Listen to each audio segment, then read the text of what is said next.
اور ہمارے علماء کرام یہاں پہ ہمارے ساتھ موجود ہیں. آج آپ جانتے ہی ہیں 27واں رمضان ہے, جمعۃ الوداع ہے. ہمارے کچھ جو علماء کرام ہیں جیسے مفتی نوید صاحب ہیں, آج ان کی طبیعت تھوڑی سی خراب ہوئی. کل رات کو جو سچویشن تھی سحر کے وقت وہ آپ لوگوں نے دیکھی, اس کے بعد سے وہ کافی اپسیٹ تھے اور مجھے لگ رہا تھا کہ آج ان کی طبیعت گڑبڑ ہوگی.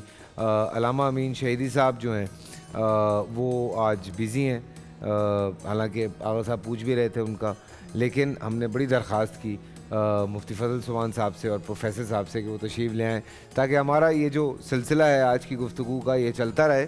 اور جب سے پروگرام شروع کیا تب سے یہی بات چل رہی ہے 27 رمضان کے حوالے سے.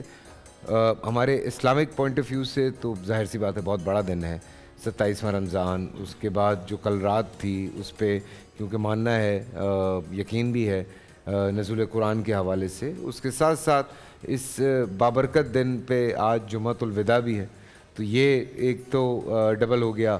پھر اس کے بعد 27 رمضان ہے تو پاکستان کی آزادی کا دن بھی ہے, یہ اور ہمارے لیے فضیلت کی بات ہو گئی. پھر اس کے ساتھ پوری دنیا میں جو آخری جمعہ ہوتا ہے جمعۃ الوداع, اس میں یوم قدس جو ہے وہ منایا جاتا ہے ہمارے جو فلسطینی بہن بھائی ہیں ان کی سپورٹ کے لیے. تو چار چیزیں جمع ہوئی ہوئی جی, تو یہ بہت کچھ ہے آج بولنے کا بولنے کے لیے ہمارے پاس. اور آج جو ہمارا ٹاپک ہے وہ ہے پاکستان کا مطلب کیا, لا الہ الا اللہ. فضل بھائی. نحمدہ و نصلی علی رسولہ الکریم. آپ نے بہت اچھا انٹرو میں اس بات کو واضح کیا کہ اتنی ساری نسبتیں جمع ہو گئی ہے, اگر اس کو کنسیڈر کر کے ہم بات کریں گے اور سنیں گے تو وہ بات دل میں اتر جائے گی. جان کر اپنایا ہے انداز بہت شوق, شاید کہ اتر جائے تیرے دل میں میری بات. دیکھیں, پاکستان 27 رمضان المبارک کو مارز وجود میں آیا. اگرچہ وہ 14 اگست 1947 تھا, لیکن اسلامی کیلنڈر کے اعتبار سے وہ 27 رمضان المبارک تھا. اور یہ محض اتفاق نہیں تھا, یعنی اتنی بڑی نعمت اللہ کریم نے جو اس قوم کو دی, اتنے مبارک مہینے میں آخری عشرے میں طاق رات میں 27 رمضان جو نزول قرآن کا دن اور مہینہ اور شب قدر ہیں, تو ہمیں اس ملک کی قدر کرنی چاہیے. اس ملک کے لیے جو قربانیاں دی گئی ہیں ہم اسے بھلائیں نہیں, ہم اسے فراموش نہ کریں. آج بہت بدقسمتی سے یہ بات کہنا پڑتی ہے کہ جن لوگوں نے قربانیاں دی وہ لوگ آج قبروں میں ہیں, اور اس قربانی کا سب سے بڑا حق یہ ہے کہ جس مقصد اور کاز کے لیے اس کو حاصل کیا گیا تھا اس مقصد پہ ہم کتنا چل رہے ہیں. پاکستان کا مطلب کیا, لا الہ الا اللہ. یہ وہ جملہ تھا کہ جب ایک صحافی نے بانی پاکستان قائد اعظم محمد علی جناح رحمۃ اللہ علیہ سے پوچھا کہ پاکستان کا مطلب کیا ہے, تو وہ کہنے لگے آپ کو اس کا مطلب پتہ نہیں, ہمارے تو بچے کو اس کا مطلب پتہ ہے. ایک 6 سال کے بچے کو بلا کر بانی پاکستان نے پوچھا پاکستان کا مطلب کیا, اس نے کہا لا الہ الا اللہ. لیکن یہ بات مکمل تب ہوگی کہ پاکستان کا مقصد کیا, محمد الرسول اللہ صلی اللہ علیہ وسلم. بانی پاکستان نے اس ملک کی جو وجہ بتلائی تھی کہ ہم ایک اسلامی سلطنت اور اسٹیٹ کو قائم کریں گے, اور اس کے لیے انہوں نے قربانیاں دی تھی. اب جتنی ہمیں آزادی ملی, آزادی بہت بڑی نعمت ہے, نو ڈاؤٹ ان دس. فَلْيَعْبُدُوا رَبَّ هَٰذَا الْبَيْتِ الَّذِي أَطْعَمَهُم مِّن جُوعٍ وَآمَنَهُم مِّن خَوْفٍ. سب سے بڑی جو 2 نعمتیں اللہ نے ایمان اور عافیت کے بعد گنوائی ہیں وہ ہیں امن اور آپ کا معاش کا مسئلہ حل ہو جانا. تو ہمیں یہاں امن بھی ملا, ہمارے معاش کا مسئلہ بھی مکمل ہوا. لیکن اس آزادی کو ہم نے کتنا قدر کی نگاہ سے دیکھا. یہاں پر اسلامی جمہوریہ پاکستان, آیا یہاں اسلام کا نظام ہم نافذ کر پائے ہیں؟ آیا خلافت راشدہ کے نظام کو ہم یہاں مستحکم کر پائے ہیں؟ آیا مساجد اور مدارس کا تقدس یہاں پر وہ پامال ہونے سے بچا رہا؟ آپ دیکھیں کہ اس رمضان المبارک میں بھی یعنی فلسطین بیت المقدس جو ہمارا قبلہ اول ہے، سبحان الذی اسری بعبدہ لیلا من المسجد الحرام الی المسجد الاقصی، مسجد حرام کے ساتھ جس مسجد اقصی کا ذکر ہے، بارکنا حولا، جس مسجد اقصی کے ارد گرد اور سراؤنڈنگ کو ہم نے بابرکت بنایا، جو مسکن انبیاء ہیں، اس مہینے میں بھی وہاں اسرائیلی درندہ ناپاک جوتوں سے اس سرزمین کو رونتا ہے، شیلنگ کرتا ہے۔ تو یہ ساری چیزیں ہمارے ملک کے جو حصول کا مقصد تھا اس کے خلاف ہے۔ اس رمضان المبارک میں جہاں ہم نے بہت سی نیتیں کی ہیں نیکیاں کرنے کی اور گناہوں سے بچنے کی، وہاں یہ نیت بھی کرے کہ اس ملک کی سلامتی پر ہم آنچ نہیں آنے دیں گے، اس ملک کی سالمیت کے لیے ہم جان مال کی قربانی پیش کریں گے، جس طرح ہمارے اکابر نے کی، یعنی معصوم بچوں کو نیزوں پر اٹھا کر انہیں دولخت کر دیا گیا تھا، اور فیروز پور جو ٹرین تھی اس میں بچوں کے ہاتھ پاؤں کاٹ کر بوگیوں کو زندہ لاشوں کے ساتھ بھر دیا گیا تھا۔ آج وہ تصویر ہماری یوتھ کو اور ہماری ینگ جنریشن کو اگر بتائی جائے کہ تم آپس کے اختلافات میں پڑتے ہو، فائدہ دشمن کو ہوتا ہے، کمزور تم ہوتے ہو، اسی لیے اس ملک کو جتنا ہم سٹیبل اور استحکام کی طرف لے جائیں گے تو بیرونی دشمنوں سے بھی مقابلہ کرنے کی ہم کوشش اور کامیاب ہو جائیں گے۔ خدا کرے میری عرض پاک پر اترے وہ فصل گل جسے اندیشہ زوال نہ ہو، یہاں جو پھول کھلے وہ کھلا رہے صدیوں، جہاں خزاں کو گزرنے کی بھی مجال نہ ہو۔ سبحان اللہ، سبحان اللہ، سبحان اللہ۔ جزاک اللہ خیر شہباز پروفیسر صاحب، بسم اللہ والصلاة والسلام علی رسول اللہ وعلی آلہ وصحابہ اجمعین وبعد۔ پاکستان کی تحریک حقیقت یہ ہے بر صغیر کے مسلمانوں کی دل کی آواز تھی۔ سوال یہ پیدا ہوتا ہے کہ مسلمان ہندوستان میں محکوم نہیں تھے، حاکم تھے۔ مسلمانوں نے 800 سال ہندوستان پر حکمرانی کی۔ اب تغلقوں سے لے کر، خلجیوں سے لے کر اور ان مغلوں تک دیکھیں کتنے مسلمانوں نے 800 سال ہندوستان، آج بھی اگر آپ ہندوستان میں دیکھیں اس کی جو تاریخ ہے وہ مسلمانوں کے چھوڑے ہوئے اثارات پر ہے، مسلمانوں کے چھوڑے ہوئے نشانات۔ لال قلعہ کس نے بنایا اور تاج محل کس نے بنایا؟ یہ مسلمانوں کی نشانیاں ہیں۔ مسلمان اس قوم کی حکمرانی کی، مسلمانوں نے جب ہندوستان پر حکمرانی کی انہوں نے انصاف کیا۔ آج ہندوستان کے بعض کم ظرف لوگ کہتے ہیں کہ مسلمانوں حکمرانوں نے ظلم کیا۔ میں پوچھتا ہوں اگر 800 سال تک مسلمان حکمران زبردستی اسلام پھیلاتے کہ آج ہندوستان میں کوئی ہندو بچتا؟ لیکن اسلام ایسا دین ہے، مسلمانوں نے یہاں ہندوستان میں آگے انصاف کیا، کبھی کسی کا حق نہیں مارا، ہندو مذہب کی حفاظت کی، ان کو کہا اپنے دین پر قائم رہو۔ اور آخر کار ہوا یہ کہ یہ جب انگریز آیا، انگریز نے بھی اقتدار مسلمانوں سے لیا۔ پھر انگریز نے ایسی سیاست چلی اس نے چاہا کہ میں مسلمانوں کو دبا دوں، کیونکہ مسلمان جو تھے ان کے ہاتھ سے حکومت چھنی تھی، ان میں تحریکیں اٹھتی تھی، جہاد کی تحریکیں اٹھتی اپنا حق واپس لینے کے لیے۔ اسی طرح ایک انگریز ڈاکٹر انگریز بلایا، اس کا نام مسٹر ہنٹر تھا، اس نے کتاب لکھی ہے دی انڈین مسلمز۔ اس نے کہ اصل مسلمان جو ہے ان کو چین کیوں نہیں ملتا، یہ کیوں ہمارے خلاف لگے رہتے ہر وقت؟ تو آخر اس نے کہا کہ دیکھو مسلمانوں میں جب تک اسلام میں جہاد کا تصور ہے ان کو دبا نہیں سکتے۔ اس کے لیے ان کا کیا کریں؟ کہا دیکھو مسلمان ہندوستان میں رہ کر مکہ اور مدینہ سے محبت کرتے ہیں کیونکہ ان کا نبی وہاں ہے، اس لیے کہ نبی یہاں پیدا کرو تاکہ مسلمان مکہ اور مدینہ سے ٹوٹ کر ہندوستان سے جڑ جائے۔ یہ قادیانی تحریک جو اٹھی جس میں مرزا قادری نبوت کا دعویٰ کیا، اس کے حق میں نہرو نے مضمون لکھا تھا کہ یہ بہت اچھی دعوت ہے، یہ تو اچھا ہے کہ مسلمان مکہ و مدینہ سے کٹ کر ہندوستان سے وابستہ ہو جائیں گے۔ اس کے جواب میں